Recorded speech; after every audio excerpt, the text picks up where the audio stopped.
Hi guys, welcome back to DIGITALKS with Tracy. I am your host, Tracy Joy Hamplick. In the first episode, I talked about what digital marketing is and I gave some examples of how it all fits together. Today, I'm going to talk about how to go about finding the right platforms for your brand. Are you ready? I know I am. Let's do this. The process of finding the right platforms for your brand is not an easy one, but I'm going to simplify it for you. Just to remind you, when I talk about platforms, I mean websites, mobile apps, email, or search engines. As you can see, there are many options to choose from. However, the best way to identify the right one for your brand is by asking yourself the following 4 questions. Who is your target audience? What do you have to offer them? What does success look like to you? And are you digital ready?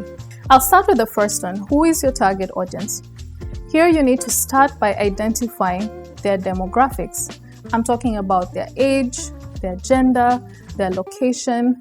And the second thing you look at is their psychographics. What are they interested in? What are their wants and needs?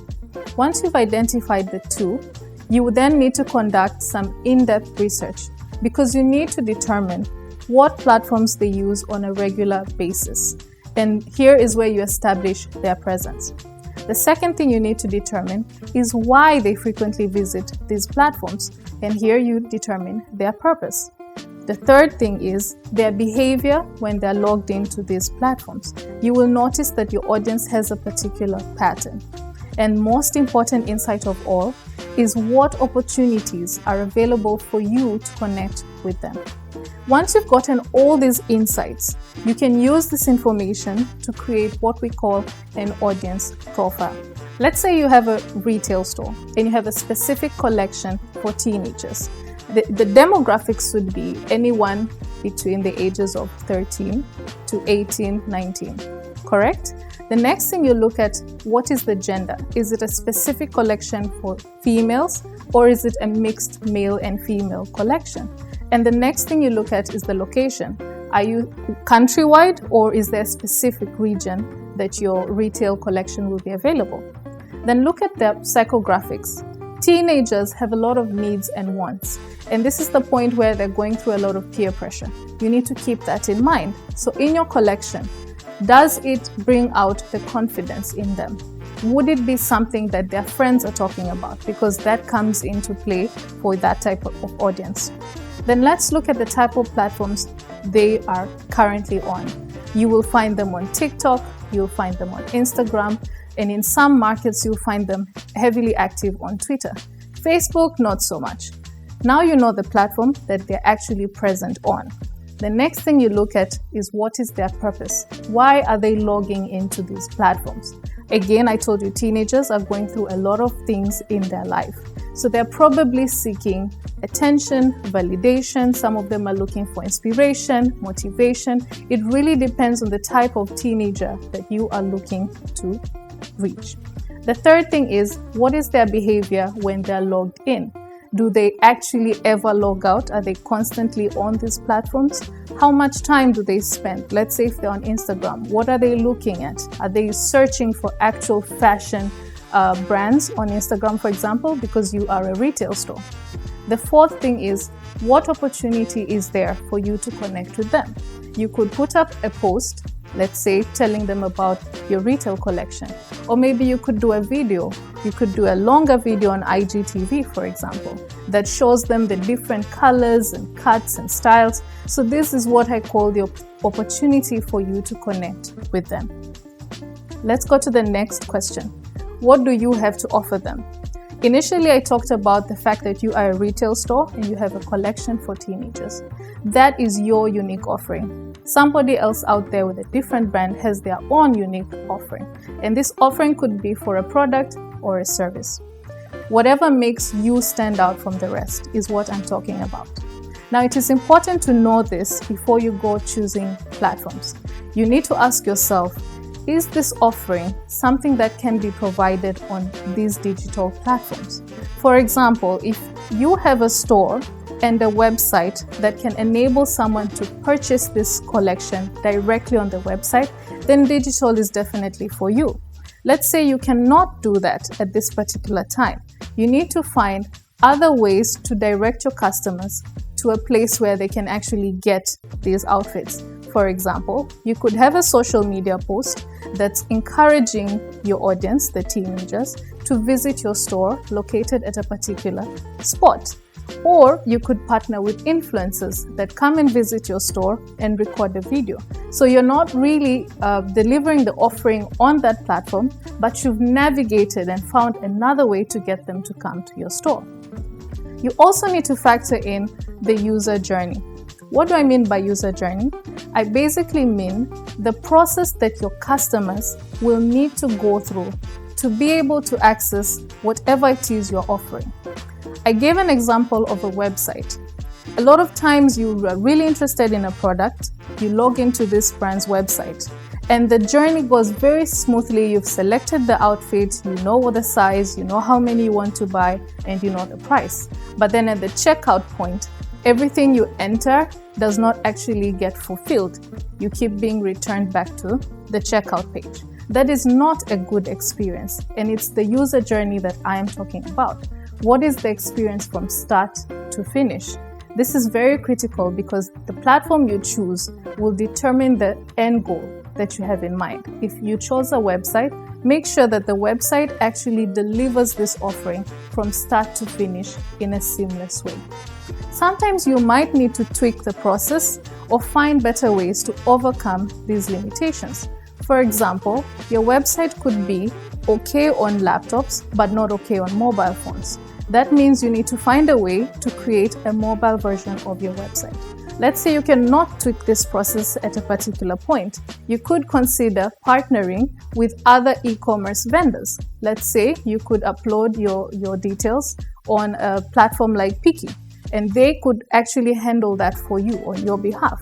So at the end of the day, you really need to think about what it is you have to offer, how you're going to go about offering this to your audience, and the overall experience that they will go through from start to finish. The third thing is, what does success look like to you? Now that you know your audience, you've identified the most attractive offering for your brand. You need to know what metrics you will measure to gauge the effectiveness of the platform you've chosen. For example, let's say you want to raise awareness. You would obviously look out for things such as reach, how many people you reached, or impressions, how many times your ad or your content was served to the people you've reached. Let's say you're looking for an engagement campaign. The metrics here would then change. You would then look at how many likes you're getting, how many comments, or how many shares.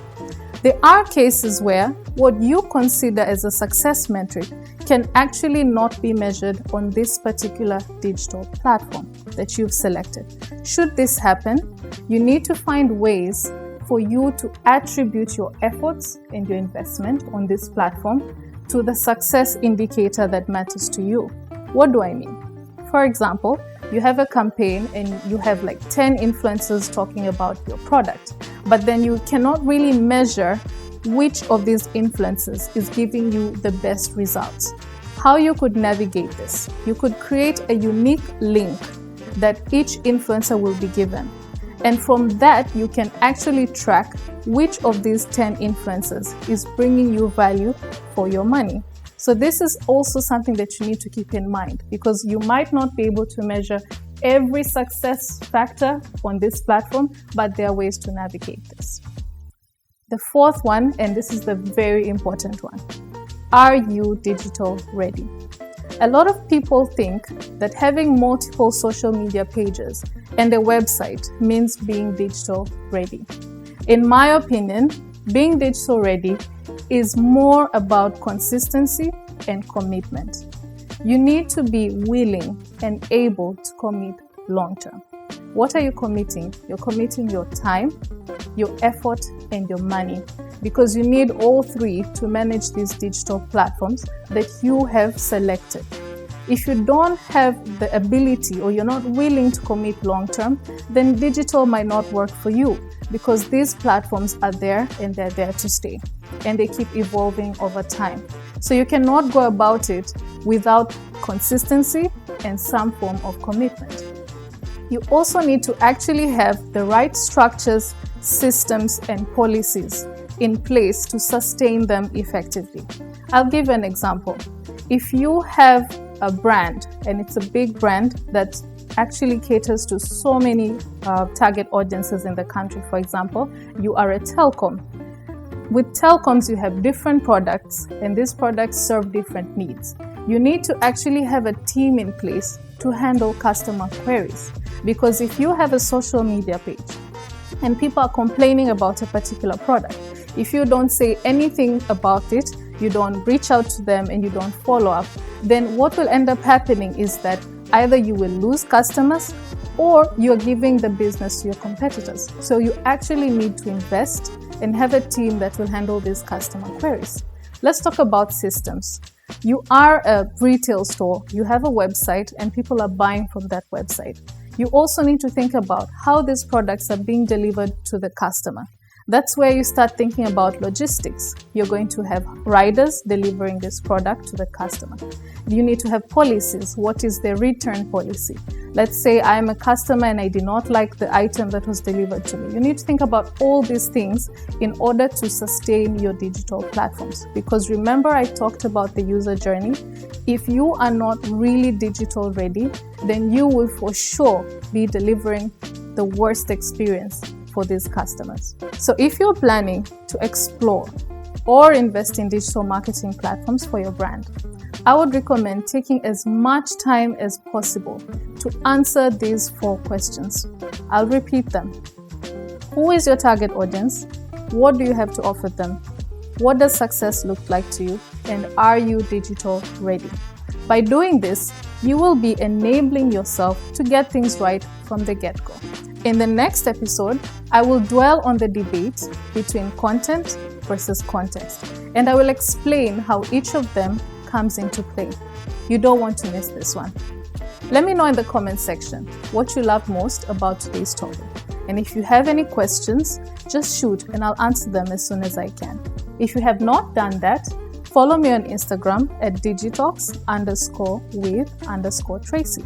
I am also on Facebook and LinkedIn. Just search for DIGITALKS with Tracy. For my YouTube viewers, don't forget to hit the subscribe button down below. Click on the notification bell to get real-time updates.